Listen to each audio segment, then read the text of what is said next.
hello friends नमस्कार मु हरीश स्वागत करुच्ची आपको Harish Odia TV YouTube channel आउ एक नया भिडियो तो वर्तमान समय देखो सुभद्रा योजना को लेकिन एक बड़ अपडेट आसी कि डिसेम्बर 25 मिलवाक जाऊँगी सुभद्रा टंका तो एथर किए पाइबे एवं किए पड़े बाद तो ये नहीं विस्तृत तथ्य देती सूचना और लोक संपर्क विभाग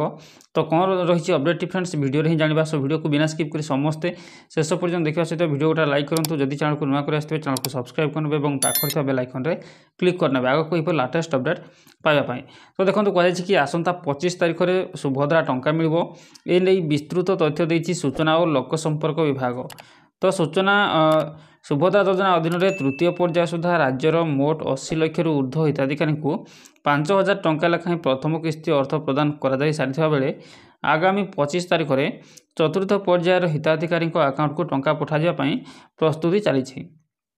तो एथिपाई नुआ आवेदनकारी समेत अद्यावधि सहायता पाई पारि नथिबा दरखास्तकारी आवेदन जांच प्रक्रिया को त्वरान्वित करने को निर्देश दिया जायछि ओके एवं यह सहित डिसेम्बर 1 सुधा सुभद्रा रे मोट 1,36,36,612 आवेदन ग्रहण होइछि तो डिसेम्बर 6 सुधा प्रकाश योग्य अयोग्य तालिका प्रकाश पाइबो तो जो मानकर एपर्यंत टंका मिलना किंतु से आवेदन कर सारी जानी रखु डिसेम्बर 6 तारिख में तांकर योग्य किंबा अयोग्य तालिका प्रकाश पाइब जहाँकि लिस्ट आसीज तो से लिस्ट आप किपर निज मोबाइल चेक करेंगे आम चैनल रे वीडियो करके ही जनइबी तो निश्चित रूप चैनल को समस्ते सब्सक्राइब करके रखि था जितेबाला वीडियो आसो समस्ते तार अपडेट ही पाइबे तेबे ब्लॉक सहरांचल महानगर निगम यही तालिका प्रकाश पाइब तेबे यापर आउ 7 दिन पर्यंत आपत्ति ग्रहण करा तो लिस्ट आसवा पर 7 दिन पर्यंत तार जो अभियोग को ग्रहण करा पूर्वर आवेदन करथिबा योग्य हिताधिकारी को क्यों कारण जो से अर्थ ऑनलाइन जोगे पठा जाई पारे नहीं से संपर्क में अनुध्यान मध्य करा जाउछि